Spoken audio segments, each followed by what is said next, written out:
There's a lot riding on this particular piece of Dark Souls DLC. Hidetaka Miyazaki, president of FromSoftware and creator of the esteemed Souls games, has hinted that Dark Souls 3 could be the last sequel we see from the series, at least for a long while. And as the latter of two additions to Dark Souls 3, the Ringed City could be viewed as something of a grand finale for a franchise that's become an indelible touchstone for the action RPG genre. As if that weren't enough pressure, it also has to earn back goodwill after the previous DLC, Ashes of Ariandel, left some players cold with its shorter playtime and largely linear progression. The Ringed City aims to fix all that, with an immense new realm that acts like a convergence of familiar worlds and an homage to Dark Souls' storied past. The Ringed City, a phrase typically associated with the mystical lost city of Atlantis, is just a part of this new realm, your end goal destination.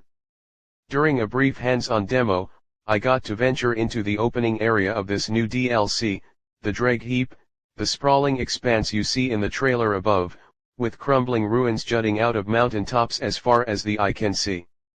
Dark Souls 3's setting of Lothric is described in the base game's intro as the transitory lands, and the Dreg Heap epitomizes that ephemeral theme. It's a landscape jaggedly twisting into itself, as if frozen in time as it was swirling down a drain towards an abyss. It's a stunning sight, all bathed in the ominous glow of the dark Sinesque solar eclipse that emerges towards the end of Dark Souls 3. It's still being decided exactly where and how players will access this DLC zone, as FromSoftware needs to work out an entrance method for the small percentage of players who opt to skip the first DLC and jump straight into this one. As you would expect and hope for, the enemies prowling the Dreg Heap all live up to the pedigree of Dark Souls' imposing bestiary. If you want to take on the terrors of the Ringed City without any prior knowledge, best to skip ahead now.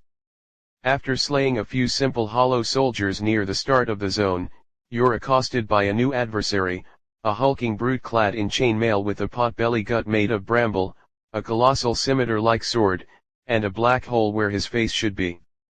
Later on, you'll face off against withered, corpse-like wizards who seem pretty innocuous, blasting easily dodgeable balls of dark magic at you. But get close enough, and they might morph into a gigantic creature of shadow and leap at you like pumas made of tar, seemingly sacrificing themselves in the process to pounce on you for devastating damage.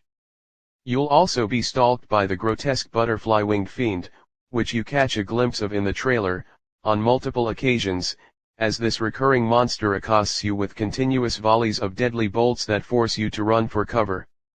The Ringed City also plays with a fresh approach to vertical level design that runs counter to your learned Dark Souls survival instincts. Fall damage is apparently not a factor in this realm. Early on in your explorations of the Dreg Heap, you'll have to set foot on a crumbling ledge that instantly gives way, sending you plummeting 10 stories down and crashing through the stained glass window of a collapsed church. Yet somehow, you survive the plunge with your health bar unscathed, at least until you trigger a nearby creature that tries to pull you under the surrounding gravel. This startling moment is meant to teach you that in this purgatory-like domain, jumping off a cliff may not mean instant death. It's still unclear if there will be some kind of canonical explanation for how you can withstand the kinds of drops that would certainly be fatal elsewhere in Dark Souls 3, but this gravity-driven method of transportation is key to the structure of the Ringed City. The Dreg Heap is just the upper layer of this new zone, and you'll have to descend into its depths on your path to the Ringed City awaiting at the bottom. As you fall, the ancient stone aesthetic of the Dreg Heap will give way to a variety of environments including sprawling greenery or murky swamps, and these realms may also resemble recognizable regions from Dark Souls games past, not just 3, but Dark Souls and Dark Souls 2 as well. It's an intriguing world structure that evokes Dante's descent through the rings of hell, though Dante probably had it easy compared to the demandingly difficult encounters that await here. If you were at all underwhelmed by the content of the Ashes of Ariandel DLC, the Ringed City promises increased size and scope, with significantly more enemy types and bosses lying in wait. This DLC story is closely linked to its predecessor, and FromSoftware has been treating the two as one unit akin to Bloodborne's The Old Hunters or the first Dark Souls Artorias of the Abyss, suggesting that Ashes of Ariandel might have been fragmented off content envisioned as a larger whole, which could explain its relative brevity.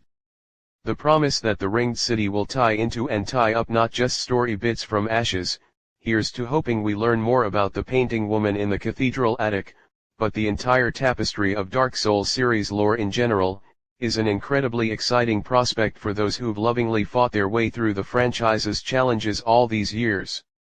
You'll be able to see this finale through to the end when this DLC is added to Dark Souls 3's PS4, Xbox One, and PC versions on March 28.